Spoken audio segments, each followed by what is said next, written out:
Okay, the next and last speaker this morning is from Bill Bialek. Bill, do you want to get yourself set up with the microphone?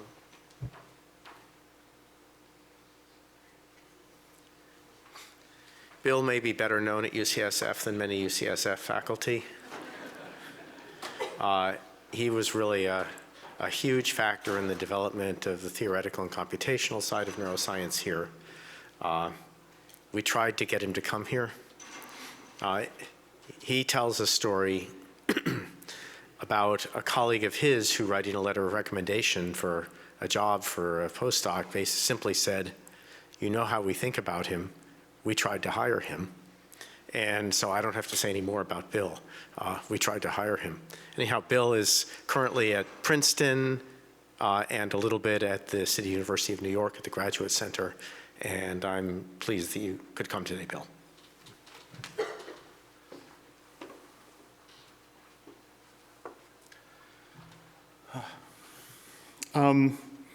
Like many of us, I've spent some time thinking back to when I first got to know Allison. It was in this year, 1994, that seems to be common for many of us.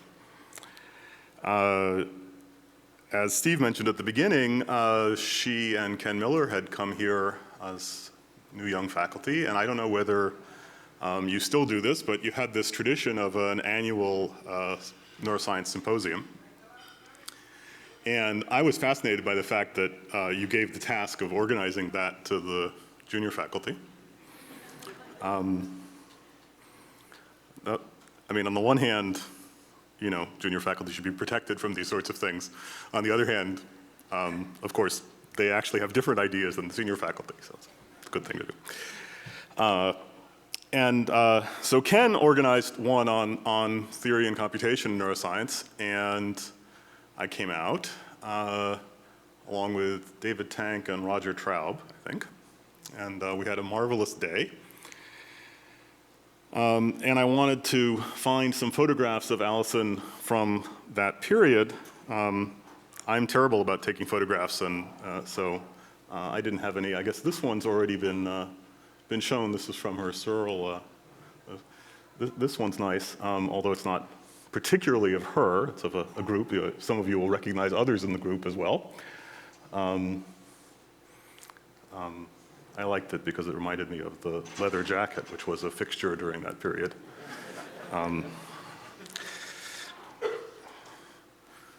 Since she actually, you know, worked on display and mating behaviors and the importance of social context, it doesn't seem necessary to pretend that I didn't notice these things.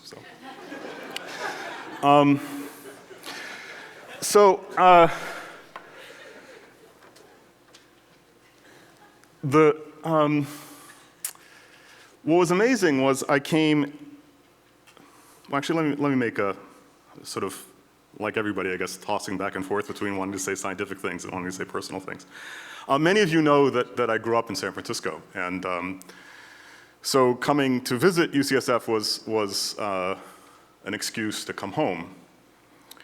And in fact, more than some of you know, I actually worked at UCSF when I was a high school student in the summers, so it was really it was sort of surreal coming back.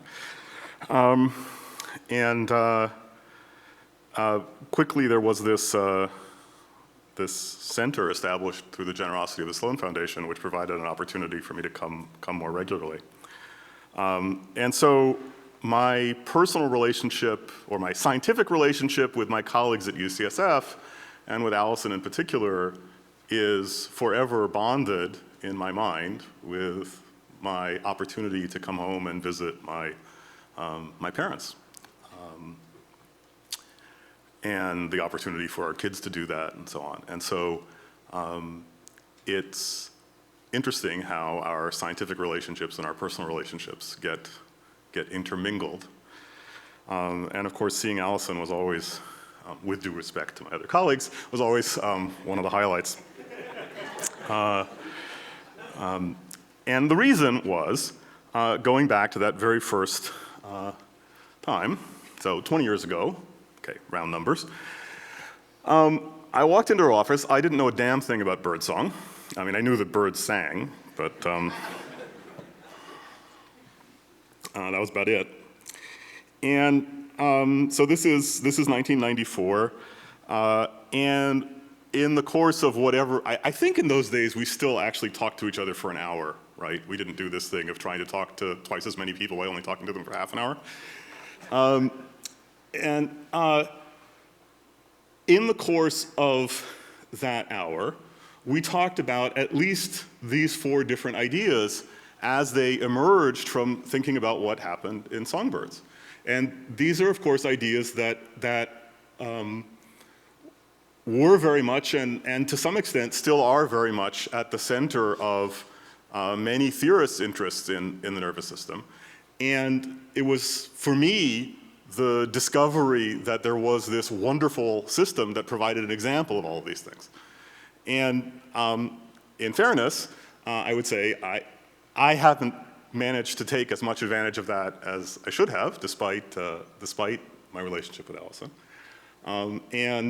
As I said when some of us gathered in Washington last year, that I think our conversations about science were always very intense, but somehow our reach always exceeded our grasp.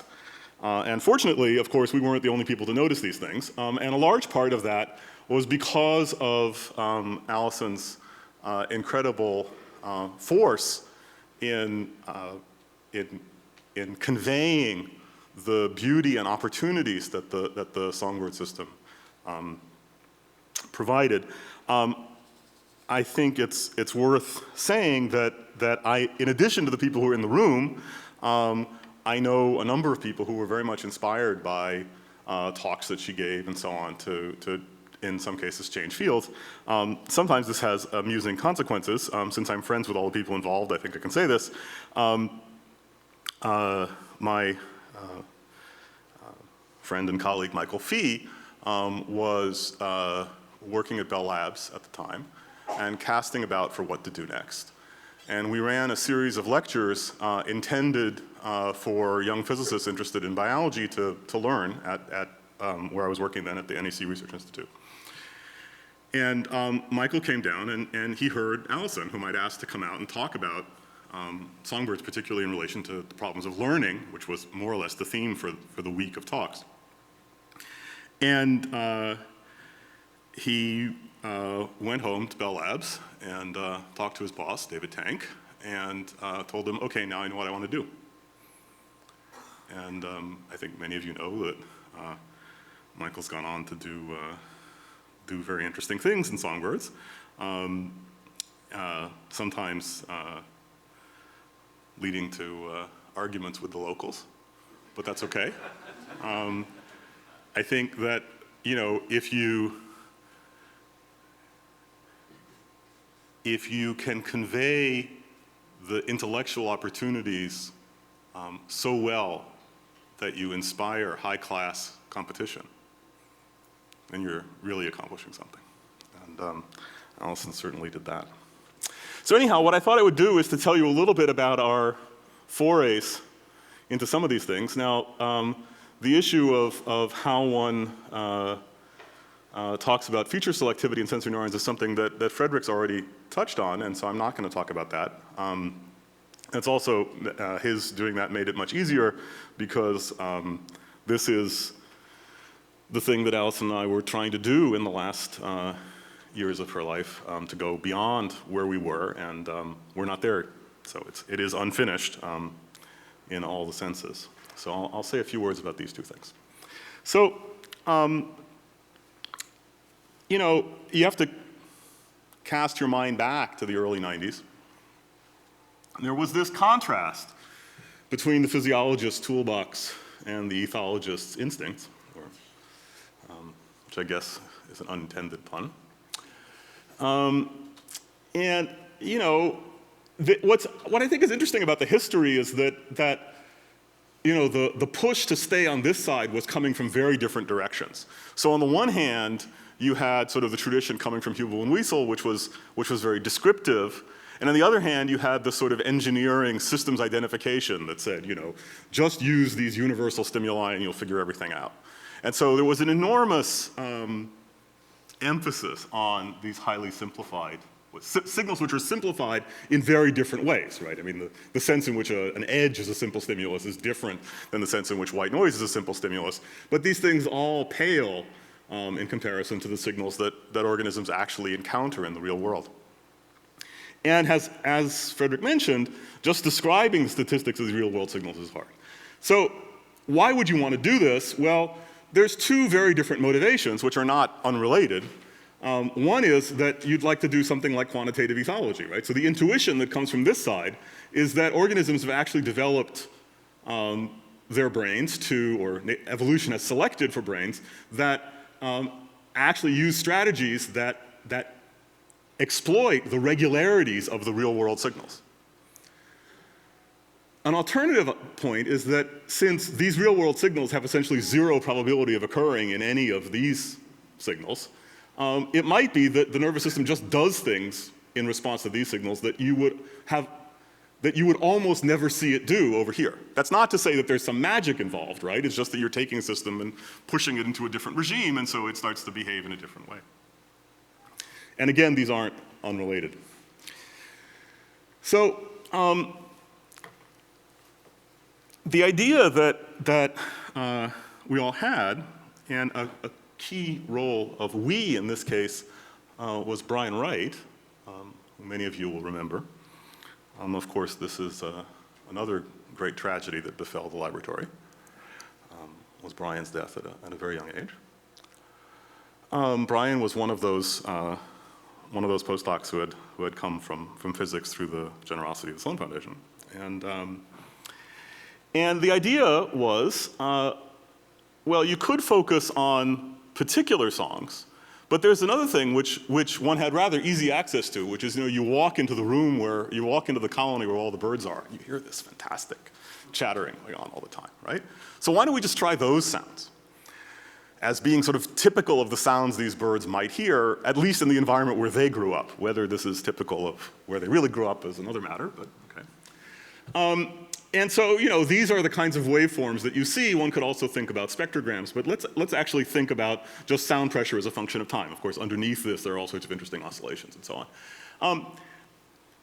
I'd like you to keep in mind for a moment, for those of you who either are auditory neuroscientists and are thus so used to this that you don't think about it, or for those of you who are not auditory scientists and have always been puzzled by it, how come if I can plot sound pressure as a function of time, I need to talk about dB, right? Where does that come from? You'll remember dB is a logarithmic measure of power. So why do I need to do that when I can just make this plot? Well, part of the answer is sitting here. If you actually look at the probability distribution of the values of the sound pressure, you discover that it's nowhere near being Gaussian. It has these very long tails and actually a very sharp peak in the middle. So, if you think about the fact that a sound pressure of, let's say, 0.1 in these units is quite likely, and a sound pressure of 10 is something you see rarely, but you do see it over the course of a short time. Well, from 0.1 to 10 is a factor of 100 in pressure, which is a factor of 10,000 in power, which is 40 dB. And in fact, this is worth thinking about a little more carefully. So you see these long tails to the distribution. So you can say, so the sound pressure comes from a distribution with long tails. Maybe that's it. Okay, fine. Comes from a distribution with long tails. There are lots of distributions that have long tails out in the world. Those of you who gamble or invest know about this. And maybe that's it, right? One hopes that that's not it, and in fact, one of the reasons why these conversations with Allison were so resonant for me was that we had actually seen very similar things in the context of images with my graduate student, Dan Ruderman. I thought I would write down one equation, not only because it's difficult for me to give talks without writing down equations, but because it was an opportunity to speak again about Allison's fearlessness. Allison, she was trained as a psychiatrist. She did biochemistry. She was first-class neuroscientist. She did not have a mathematical education. And as many of us would tell her that she was doing these things for which mathematical approaches were perfectly suited, she realized that that meant that she had to learn things and figure out how to relate to them. Okay? She wasn't going to learn them the way we knew them, but then again, I wasn't going to learn biochemistry the way she knew biochemistry either. And one of the things that was very special for me about my relationship with Allison was that we shared our insecurities about not knowing all of the things that were relevant to what we did. And I don't need to tell you that there are precious few opportunities to do that in modern academic life, right? One is driven to hide those things. You know, it's also true that, let's say how to put this in an even-handed way, given the sociology of science, it is not the case that males who don't know biochemistry are in the same position as females who don't know mathematics, okay? And I'd like to think, you know, like most people of certain political views, I would like to think I was sensitive to this beforehand, but I was certainly more sensitive because of Allison, and it makes a difference. I hope in ways that are noticeable, but anyhow. So, one equation. Suppose that you have things that are just drawn from a Gaussian distribution, but who told you what the value of the standard deviation of the distribution was? Suppose that standard deviation was itself random. Maybe it was Gaussian. Well, then what you would see is an average of many Gaussian distributions, averaged over the distribution of their standard deviations. You can show then that if you look at large values of x, so you're asking what happens in the tails of the distribution, the answer is that the tail of the distribution is exponential, not Gaussian. So if you think about it, that means that, right, if you were going to be Gaussian, then to have a fluctuation of 10 standard deviations is e to the minus 100, but instead it's only e to the minus 10. And e to the minus 10 is small, but e to the minus 100 you'll never see, okay? This simple idea that the standard deviation of a signal might itself fluctuate is enough to allow you to understand why you can have very long tails in distributions, but it also means that if, as seems plausible, what's happening when you have a signal that behaves this way is that the standard deviation is varying, well, in images as we found from place to place, so think about this wall, or turn around and look at the texture of the needles in the trees, and what you'll realize is that the local variance of light intensity in a small patch over there is vastly larger than the local variance over here, right? So as you look through the world, you see regions that are of different variance, and this argument suggests that that would be the origin of the long tail of the distribution of light intensities or gradients in light intensity and so on. If that's actually true, then it means that you can code the signals more efficiently by building a code that adapts or normalizes for that variance at each point, either in space, and although in vision we tend to think about it in space, even in vision it's probably in time as you move through the world, right? And in the auditory system, certainly. So we tried this, and as I say, you know, when we were coming off thinking about this in the context of vision, and it was extraordinary to try this with the signals that were coming out of the colony, and say, well, all right, so let's try to measure a variance in the signal averaged over some window of time, and then let's normalize by it, and when you normalize by it, you get back something that's almost perfectly Gaussian. On the other hand, if you measure the variance itself, you notice that it fluctuates so much that you feel like taking a log, and this is where dB come from, right? If I put this on a linear scale, right, this would be a factor of whatever it is, 10 to the factor of 1,000, right? So you'd be hard pressed to see it. And in fact, the distribution of this local variance is very, very broad. In fact, there's more to it, right? You'll notice that there are regions where the fluctuations in this variance itself are relatively small, and then there are regions in which the fluctuations are very large. So there's another layer of this sort of periods of small variance, periods of low variance, here happening in what was the variance of the original signal. Of course, the variance of the original signal has a name. It's called loudness, right? It's the sound pressure squared.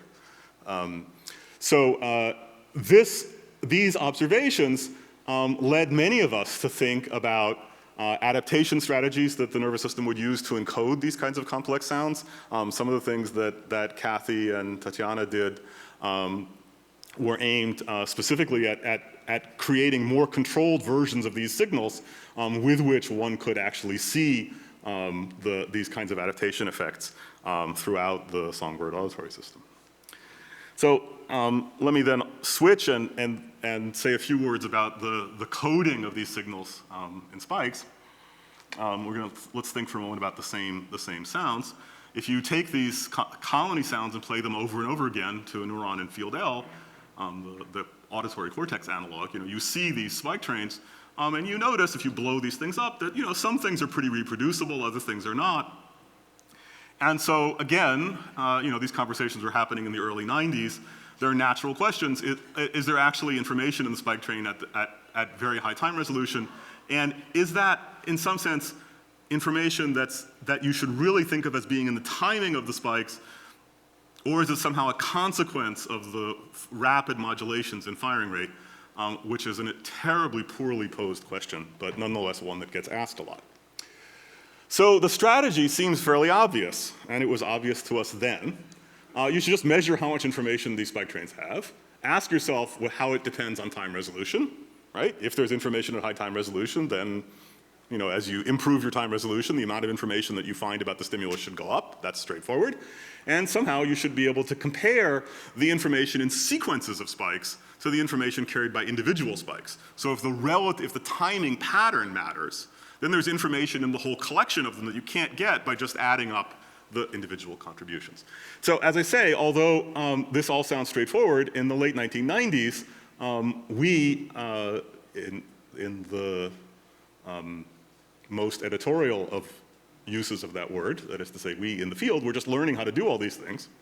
And a thing worth noting, which again speaks to Allison's bravery, is that most of the ways people had set up their experiments down deep into the hardware of how the experiments were set up were very poorly suited to doing these kinds of analyses. Okay, so it involved not just playing different stimuli or analyzing the data in a different way, but actually going into the guts of what happens in the laboratory and taking things apart and putting them back together in very different ways, which, some labs did more bravely and thoroughly than others. Somehow, out of all of this, we managed to write one thing, again, with Brian. And I have to admit, I had forgotten how much was in this paper. This was the key figure. So let's look at 32 milliseconds of the spike train. I don't remember why we decided to do that. And through techniques that I'm not going to explain, we can actually measure or estimate how much information that small segment of the neural response carries about the auditory stimulus. And again, the auditory stimuli were these sounds that they hear in the colony. And then you could either just count the spikes in the 32 milliseconds, or you could divide your 32 millisecond window in half and count whether they occurred in the first half or the second half, or you could work your way all the way down so that you were timing the spikes with 2 millisecond resolution. And what you see is that as you do that, the amount of information that you uncover about the auditory stimulus goes up by more than a factor of 2. And furthermore, if you try to dissect this information, if you try to measure the information carried by one spike, of course that still depends on how accurately you measured the arrival time of the spike. So you get some improvement, but you're always very far below, especially at high time resolution, very far below the information carried by the spike train as a whole. So somehow we managed Kamal was going off to his job at BU and Brian was getting sick, to show that indeed the thing we were all hoping for was true. It really is true that in field L, neurons carry information down to very fine time resolutions, and they carry information in patterns of spikes that is more than the information carried from the sum of the individual spikes. Now, this has had resonances elsewhere. I guess the most recent thing is another UCSF alum, Sam Sober, and a former student of mine, Ilya Nemenman, showing that you can do the same kind of analysis not between sensory inputs and neural representation, but between the neural representation and motor outputs, showing that, again, very fine time resolution carries information about the output song as well as about, obviously, in a different region of the brain, as well as about sensory inputs. And there's a blank here because, of course, there are things we were trying to do as Allison's disease came back that we haven't finished. I want to end with one story. Some of you have heard this before. Some of you were in the room when it happened. So part of the deal with this Sloan support for theory in neuroscience was that the community at the Keck Center got together and started to hire postdocs who were coming from theoretical physics, applied math, computer science, to work in the neuroscience group. And I would, as part of my regular visits, help my colleagues with making these choices on the grounds that I at least knew most of the words and the titles of the papers.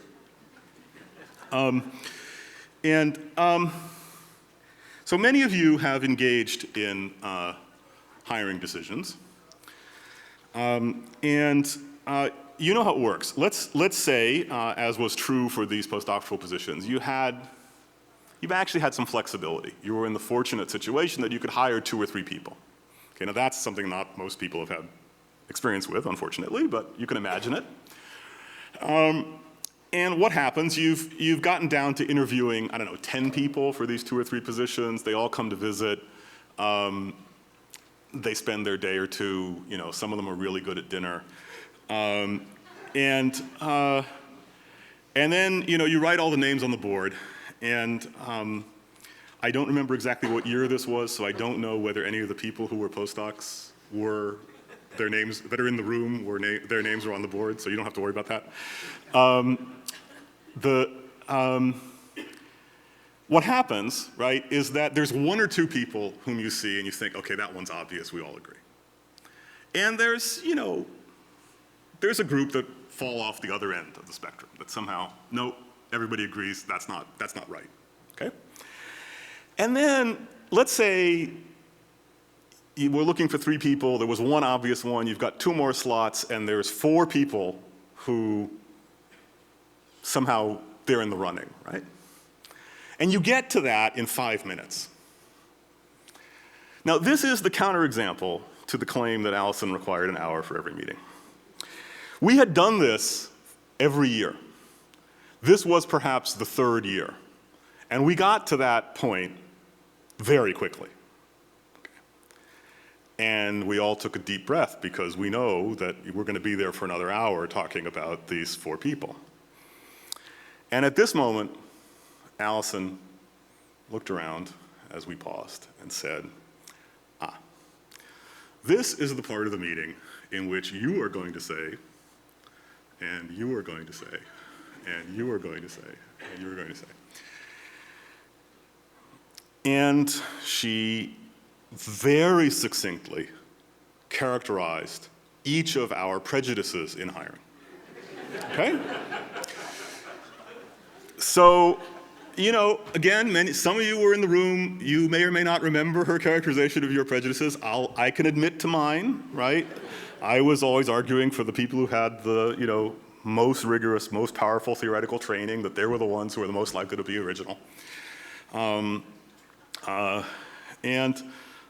Entirely self-serving, right? As we all do at that moment, right? We're all trying to reproduce ourselves when anyhow, whatever. So she went through this, and, what was amazing was nobody leapt up and said, no, no, no, no, no, that's not what I was going to say. Okay? She had our numbers. And she then said, so let's assume you've all said that. Now what are we going to do? 5 more minutes, we were done. Okay, so it's one of my favorite stories. I like it because it was a glimpse into the other part of her life, right? I mean, I never purposefully interacted with her as a psychiatrist, right?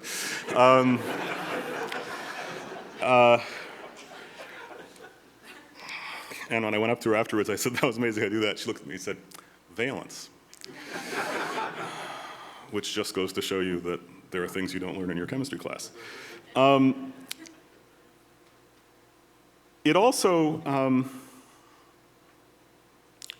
when we were all together in Washington, Michael sent a beautiful and eloquent letter.